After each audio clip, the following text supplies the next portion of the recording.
নমস্কার বন্ধুরা, শুভ নববর্ষ। আজ বানাবো ইলিশ মাছের পাতুরি। প্রথমে মাছগুলোকে ভালো করে ধুয়ে নুন হলুদ মাখিয়ে নেব। এরপরে সর্ষে, পোস্ত, কাঁচা লঙ্কা একটু লবণ দিয়ে বেটে নেব। আমি যেভাবে ইলিশ মাছের পাতুরি বানাই আপনারা একবার বাড়িতে বানিয়ে দেখতে পারেন, দারুণ খেতে লাগে। তারপর মাছের সঙ্গে ওই বাটা মশলা, টক দই, চিনি, সর্ষের তেল মাখিয়ে কিছুক্ষণ রেখে দেবো।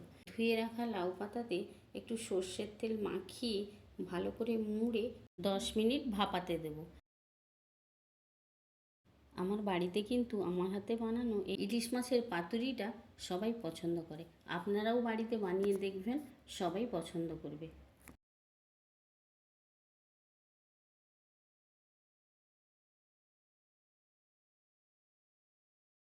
10 মিনিট ভাপানো হয়ে গেলে কড়াই গরম করে তাতে সর্ষের তেল দিয়ে পাতুরিগুলো ভালো করে ভেজে নেব।